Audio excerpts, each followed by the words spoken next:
What's up YouTube? It's Young Men's Daily Red Pill.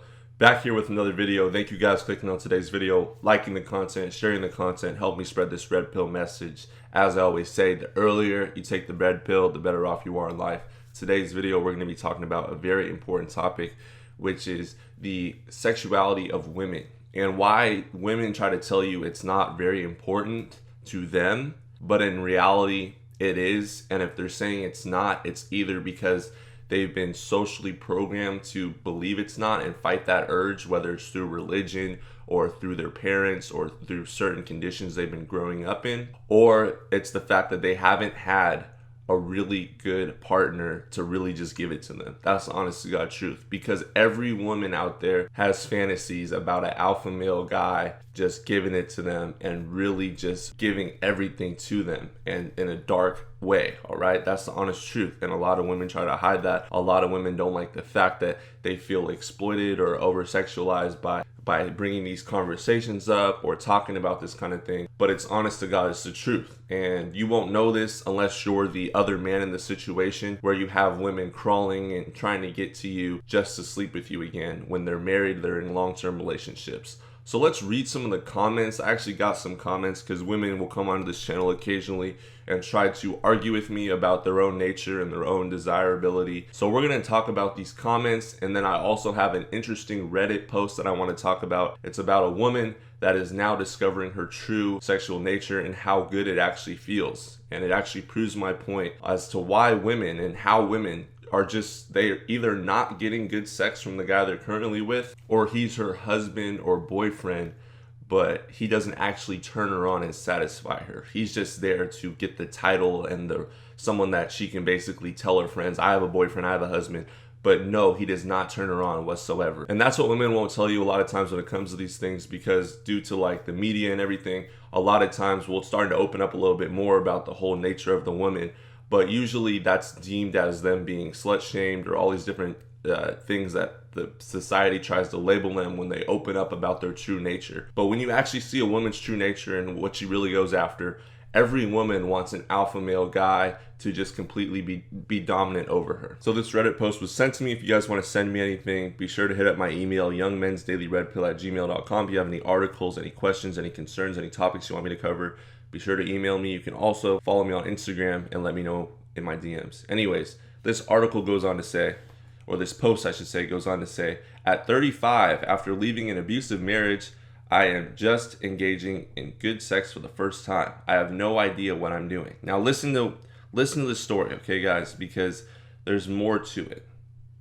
As the title says, I just got out of an abusive marriage. All right, we know women love to say all their relationships in the past were abusive, or the majority were. There's always that one abusive relationship.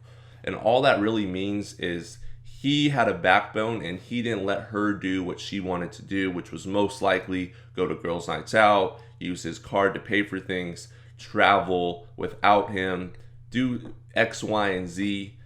She basically wanted that free spirit, that ability to just act like a single woman within the confines of a relationship. So when her girlfriends and her parents and her grandmother asks if she's in a relationship, she can still say yes. All right. That's literally what it means. There's really very few abusive relationships. Abusive just means he basically controlled my nature. He was my first, and he used sex as a tool for abuse. And on top of that, he was bad at it. All right. So I'm pretty sure that you just weren't even turned on by this guy. Let's just keep reading. I reconnected with my high school boyfriend randomly. We hit it off again, and I discovered that sex is really freaking awesome. Unbelievable, guys. I'm telling you, let's just listen to how she phrases this, all right? Let's just listen to how she phrased this whole sentence to make it seem like her ex-boyfriend from high school randomly just popped up again. Her ex just randomly, out of nowhere, out of the blue, now that she's 35 and going through issues in her marriage and sex isn't as enjoyable, out of nowhere, her ex randomly pops up. I reconnected with my high school boyfriend randomly. Like he just came back in her life. Like, you guys were taking classes together. Like, it's high school all over again. Like, you saw him in the hallway. You saw him at lunch. You saw him off campus. Like, come on. This is not high school. Then she says, real talk. I was low-key pissed. He hadn't always been so effing respectful of me and hadn't taken my virginity in the first place. Unbelievable, guys. So this is what I try to tell you guys when you guys come to this channel, right? I try to keep things real. I try to not sugarcoat things. I try to be as honest and up front, personal, as realist as possible, even though sometimes, a lot of the times, it's pretty dark to, you know, get rid of those morals and ethical principles that you've been taught growing up, especially me being from a Christian background.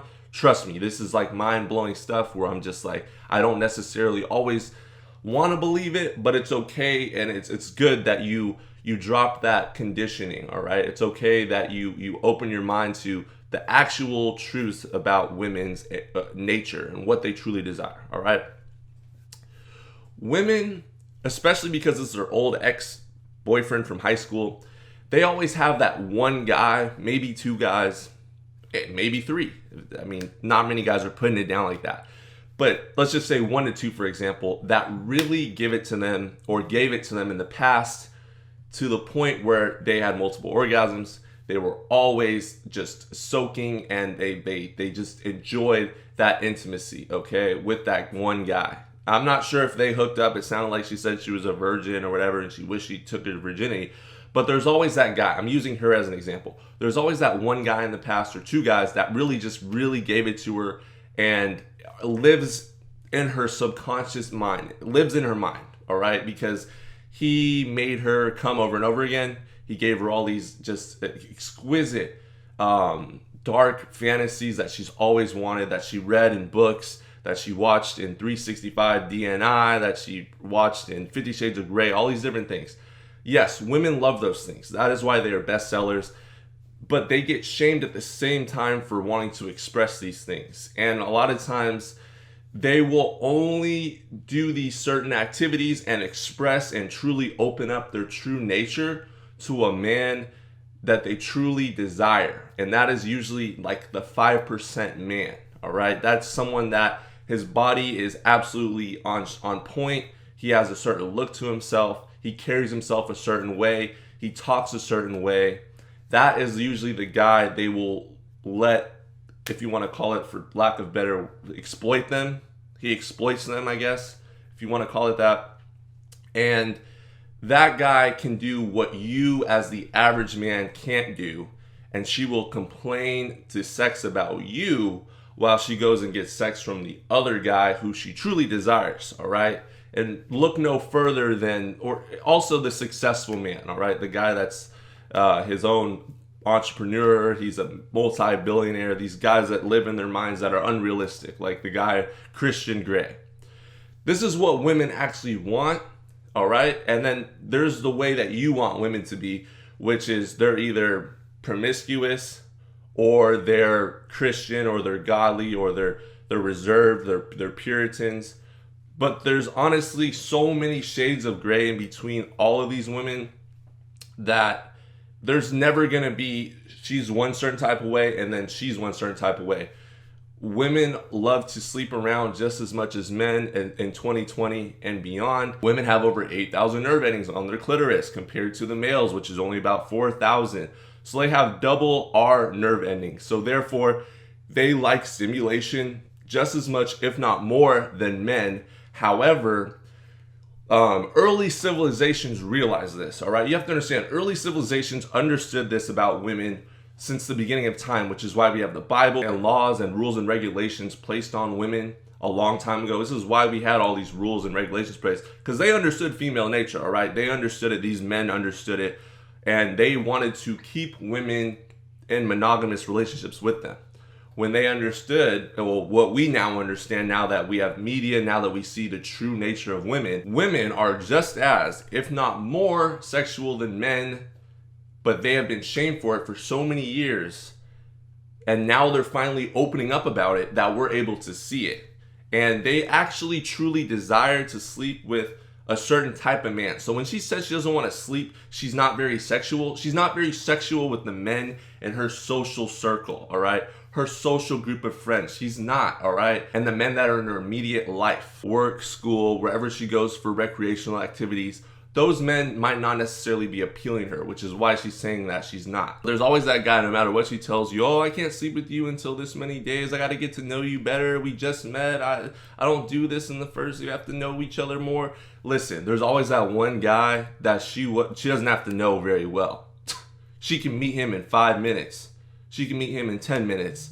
Like how he dresses, how he walks, how he moves. And that's the guy she's going to sleep with. All right. There's not much getting to know each other, especially with these girls that have one night stands, which is a lot of girls out here. They don't get to know you as a guy. They look at you, they look and see what they like about you, how you dress, how you walk, your facial features. If you stick out to them because they're thinking with their evolutionary brain, which is to look for protection, provisioning, and they want the healthiest offspring. So they're looking for certain qualities and features. Height also plays an important role. They will mate with those guys without actually getting to know them. That is the dark truth. And I think it's important that we as men discuss these things because a lot of it never gets talked about. A lot of the time it's kind of like taboo. No one really wants to discuss the true nature of a woman, you know? Now that we're able to see it though, and through media, a lot more men are waking up. But I just wanted to make this video because I read this post and it spoke to me because a lot of women, they don't necessarily want to have sex with you, but they'll have sex with other guys or one guy that they find extremely attractive. And trust me, they will enjoy it and they will be fulfilled and satisfied if he knows what he's doing, and he will always live in her mind. All right. That's the honest to God truth. Like, this is the truth. And we've been conditioned and programmed to believe that that won't happen, but it absolutely will with the right guy, with the guy that's Christian Grey-like, with the guy that's in 365 DNI, those type of looking guys, and those guys that command power. Those guys can do what you guys can't do and what you guys would be deemed perverts or creeps as, because the mind of the woman is more emotional based and more feelings driven. All right. It's not as much logic driven. You might be the better provider. You might be the guy that gets all the bills paid, good with children, but it doesn't matter. If you don't get her aroused down there, she will find someone else. End of the story, all right? Drop a like on the video, hit that subscribe button. It's unfortunate I have to share these truths, but it's good that we men understand these things moving forward so we can warn other people, we can look out for ourselves. And you know, this is just something that it comes with taking the red pill that you have to understand about just society in general. You have to understand that women have always been slandered for expressing their true polyamorous tendencies, but this is what they really are. All right, this is what they like, this is what they do, and if they don't do it with you, it's because you just don't get her turned on that much, and she doesn't find you as sexually attractive. That's really what it comes down to. Have a good one.